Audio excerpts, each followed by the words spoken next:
नमस्कार किसान भाइयों, मैं डॉक्टर अरविंद तोमर फिर उपस्थित हुआ हूँ एक नई धान की वीडियो के साथ। किसान भाइयों, अभी ज़्यादातर जो किसान भाइयों की जो धान की अवस्था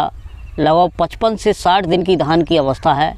2 महीने से ऊपर की धान की किसानों की अवस्था हो चुकी है और इस समय धान की जो फसल में पीलापन देखने को मिल रहा है। अगर यह जो पीलापन धान की फसल में हम किस तरह से ख़त्म करें और पीलापन किसान भाइयों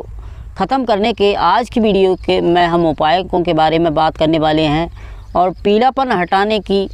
2 फार्मूला के बारे में इस वीडियो में हम बात करने वाले हैं। एक स्प्रे में फार्मूले के बारे में हम बात करने वाले हैं और एक जो फार्मूला है वो खाद में मिलाकर हम क्या चीज़ लगाएं जिससे हमारे धान में जो पीलापन है वो दूर हो जाए और वाली निकले धान में वो लंबी निकले, वाली में दानों का भराव अच्छा देखने को मिले, दाना मोटा देखने को मिले, दाना चमकीला देखने को मिले। हम कौन से ऐसे उत्पाद का अपने धान की फसल में उपयोग करें कि हमारे धान में जो पीलापन है वो भी हट जाए और धान की फसल से हम एक अच्छा उत्पादन ले सकें। तो ये जानने से पहले जो किसान भाई हमारे चैनल पर नए आए हुए हैं और इस वीडियो को देख रहे हैं, जिन्होंने धान की क्रॉप कर रखी है, वो हमारे चैनल को सब्सक्राइब अवश्य करना है, ऑल नोटिफिकेशन पर क्लिक करना है जिससे आने वाली वीडियो का आपको तुरंत नोटिफिकेशन किसान भाइयों मिल सके। किसान भाइयों, अगर हम बात करें धान की फसल में, जैसा कि आप ये जो वीडियो देख रहे हैं इसमें धान में जो गमोद अवस्था का समय है और हमारे धान की जो फसल है 55 से 60 दिन की अवस्था की हो चुकी है और इस समय हम अपने धान की फसल में जो पीलापन आ रहा है उसको हटाने की अगर हम बात करें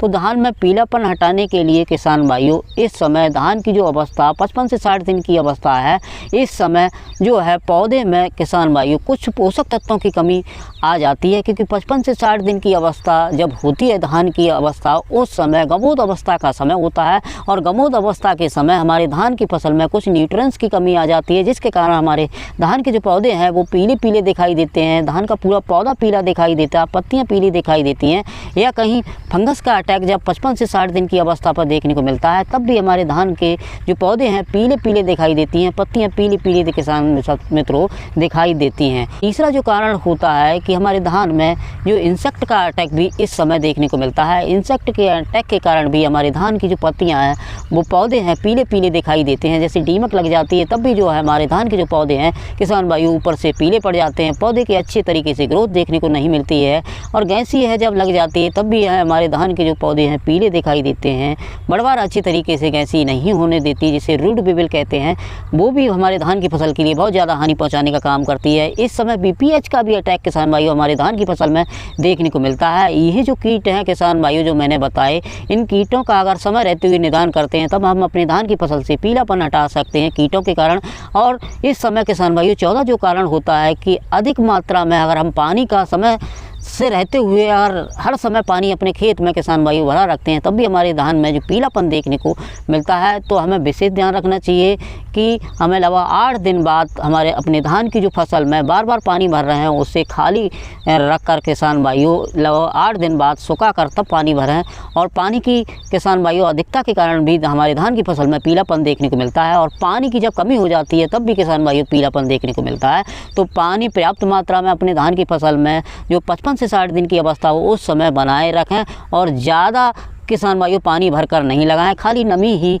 अपने धान की फसल में बनाए रखें। किसान भाइयों अब बात कर लेते हैं जो मेन कारण है जिसके कारण जो हमारे धान की फसल में पीलापन देखने को मिलता है और बाली अच्छी निकले और दाना मोटा बने, दाना चमकीला बने, उसके बारे में अगर हम बात करें, जो मेन टॉपिक है इसके बारे में अगर हम बात करें तो किसान भाइयों जब आपके धान की अवस्था गमोद अवस्था का समय है और पीलापन धान में देखने को मिल रहा है और बाली निकलने का समय है, तो इस समय किसान भाइयों आप अपने धान की फसल में गमोद अवस्था के समय अगर हम जो है पोटास का अगर उपयोग कर देते हैं तो पोटास आपको इस समय जो यूरिया लेना है वो 45 से 50 किलो प्रति एकड़ के हिसाब से यूरिया का उपयोग करना है। साथ में जो पोटास है 40 से 50 किलो प्रति एकड़ के अनुसार पोटास, दोनों को अच्छी तरीके से मिलाकर, साथ में ये जो स्काईलार्क इंडिया का जो उत्पाद आता है शक्ति, इसे 250 ग्राम प्रति एकड़ के अनुसार, जो धान में आपके माइक्रोन्यूट्रिएंट्स की कमी के कारण जो पीलापन देखने को मिल रहा है, फफूंदी के कारण अगर पीलापन देखने को मिल रहा है तो फफूंदी नाशक का किसान भाइयों आप इस इस समय स्प्रे करा सकते हैं। और जो माइक्रोन्यूट्रिएंट्स की पूर्ति के लिए जो मैंने आपको पोटास बताया, पोटास आपको 40 किलो प्रति एकड़ के अनुसार, साथ में यूरिया 45 से 50 किलो प्रति एकड़ के अनुसार, शक्ति 250 ग्राम प्रति एकड़ के अनुसार अगर इस समय जो गमोद अवस्था का समय है उस समय अगर अपने धान की फसल में अगर डाल देते हैं तो हमारे धान में जो बाली निकलती है वो लंबी निकलती है, बाली में दानों का भराव अच्छा देखने को मिलता है, दाना मोटा चमकीला देखने को मिलता है और उस धान की फसल से जो पीलापन हटाने के साथ साथ हम उस धान की फसल से अच्छी पैदावार लेने में भी कामयाब किसान भाइयों हो सकते हैं। किसान भाइयों, अगर आपके यहाँ यूरिया की अगर दिक्कत है, इस समय यूरिया अगर आपको नहीं मिल पा रही है तो ये खाद का उपयोग अगर नहीं करना चाह रहे हैं तो आप स्प्रे में भी जो घुलनशील NPK 05234 आती है जिसमें 52% फास्फोरस होती है और उसमें 34% पोटास की मात्रा होती है, उसके साथ किसान भाइयों ये जो शक्ति नाम का उत्पाद है इसे 250 ग्राम प्रति एकड़ के अनुसार और घुलनशील NPK 05234 को 1 से 1.5 किलो प्रति एकड़ के अनुसार, इन दोनों चीज़ों को अच्छी तरीके से मिलाकर साथ में एक फफूंदीनाशक लेना है जिससे आपके फंगस वाले दिक्कत के कारण जो पीलापन देखने को मिल रहा है,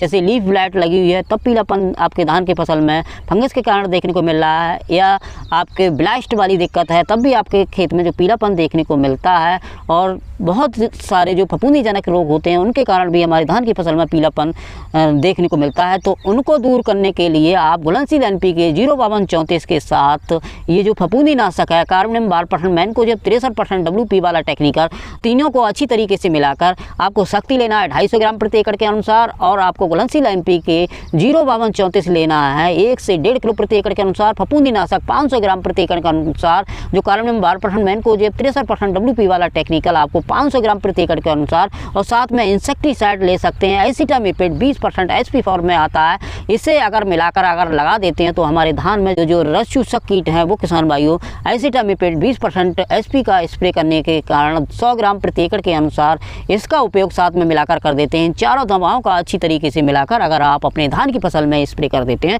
तो 100% आपके धान की फसल में जो पीलापन है वह दूर हो जाएगा, बाली निकलेगी वो मोटी निकलेगी, बाली में दानों का भरा हुआ अच्छा देखने को मिलेगा, दाना चमकीला देखने को मिलेगा, दाना मोटा देखने को मिलेगा। अगर आप ये जो मेरे बताए अनुसार स्प्रे करते हैं तो 100% आपके धान की फसल में कोई भी इंसेक्ट का अटैक भी कम देखने को मिलेगा, साथ ही साथ फफूंदी भी जनित जो रोग हैं वो भी कम देखने को किसान भाइयों मिलेंगे। तो किसान भाइयों, ये जानकारी अगर आपको अच्छी लगी हो और कुछ इस वीडियो में छूट गया हो, अगर आप जानकारी जानना चाहते हैं तो कमेंट बॉक्स खाली पड़ा हुआ है, आप कमेंट बॉक्स में आप हमें मैसेज के माध्यम से हमसे पूछ सकते हैं। बाकी ये जो वीडियो अच्छी लगी हो तो वीडियो को लाइक करें और ज़्यादा से ज़्यादा किसानों में इस वीडियो को शेयर करें जिससे अन्य किसानों को भी यह जानकारी मिल सके। तो किसान भाइयों, फिर मिलते हैं एक नई जानकारी के साथ एक नई वीडियो में, तब तक के लिए जय किसान जय जवान।